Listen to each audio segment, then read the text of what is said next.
சுரேஷ் அழகுமதிய கல்யாணம் பண்ணது நல்லது தான் அப்படின்னு யாரெல்லாம் நினைக்கிறீங்களோ இந்த வீடியோக்கு ஒரு லைக் போட்டுருங்க. சுரேஷ், அழகுமதி 2 பேரையும் வீட்டுக்கு கூப்பிட்டு வராங்க.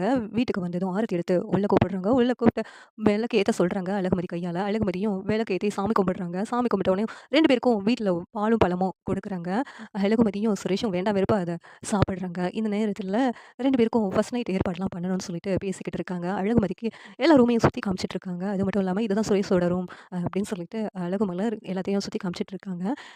சுரேஷ் ரொம்ப கோவமா ஃபர்ஸ்ட் நைட் ஏற்பாடு பண்ண ரூம்ல எல்லாத்தையும் பிச்சு போட்டுட்டு உட்காந்துட்டு இருக்காங்க. இந்த நேரத்தில அழகுமதிய ரூமுக்குள்ள அனுப்பி விடுறாங்க. அழகுமதியும் கையில பாலோட உள்ள வராங்க. உள்ள வந்ததும் அழகுமதிக்கு ரொம்ப கோவம். அதனால அந்த பால் சொம்ப தூக்கி எறிஞ்சிடுறாங்க. "உனக்கு பால் ஒண்ணு தான் கேடா?" அப்படின்னு சொல்லிட்டு. இங்க சுரேஷ்க்கும் ரொம்ப கோவம்னால, "இந்த அலங்காரம்லாம் யாரு கேட்டா?" அப்படின்னு சொல்லிட்டு எல்லாத்தையும் பிச்சு போட்டுட்டு இருக்காங்க. "ஏய் உன்ன என்ன கல்யாணம் பண்ண சொன்னா உடனே சரின்னு சொல்லிருவியா?" அப்படின்னு சொல்லிட்டு சுரேஷ் கேட்குறாங்க. ஆனா அழகுமதி இருந்துட்டு, "நான் என்னமோ உங்கள வேணும்னே கல்யாணம் பண்ண மாதிரி. நீங்க தான் என்ன கல்யாணம் பண்ணணும்னு சொல்லிட்டு பிளாக்மெயில் பண்ணி கல்யாணம் பண்ணியிருக்கீங்க.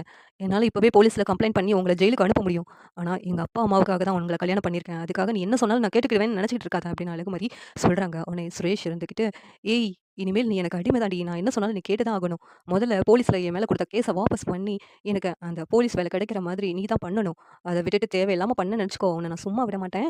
ஞாபகம் வச்சுக்கோ" அப்படின்னு சொல்லிட்டு சுரேஷ் மிரட்டுறாங்க. உடனே அழகுமதி இருந்துகிட்டு, "என்ன நீங்க தாலி கட்டுனா, நான் உடனே உன் கேஸ வாபஸ் வாங்கி எல்லாத்தையும் விட்டுருவேன்னு நெனச்சுட்டு இருக்கீங்களா? அதெல்லாம் விட மாட்டேன். கேஸ வாபஸ் வாங்க மாட்டேன். அது நீ பண்ண தப்பு. அதுக்கான தண்டனை உனக்கு கிடைச்சே ஆகணும். உனக்கு என்கொயரி பண்ணி வேலை கிடைச்சா கிடைக்குது. இல்லாட்டி கிடைக்காம போனா போகுது. ஆனா நான் வாபஸ் வாங்கவே மாட்டேன்" அப்படின்னு சொல்லிட்டு இங்க அழகுமதி இங்க சுரேஷ் கிட்ட சொன்னதும் சுரேஷ் வந்து, "மாமா என்ன பிளான் பண்ணி எனக்கு இவள கல்யாணம் பண்ணி வச்சாங்க. ஆனா இப்படியெல்லாம் இவ பேசிக்கிட்டு இருக்கா" அப்படின்னு இங்க சுரேஷ்க்கு கடுப்பா இருக்குது. இது சீரியல் எப்படி இருந்தா நல்லாருக்கும்னு நீங்க நினைக்கிறீங்கன்னு கமெண்ட் பண்ணுங்க. இந்த வீடியோ பிடிச்சிருந்தா லைக் பண்ணுங்க, ஷேர் பண்ணுங்க, சப்ஸ்கிரைப் பண்ணுங்க. Thank you.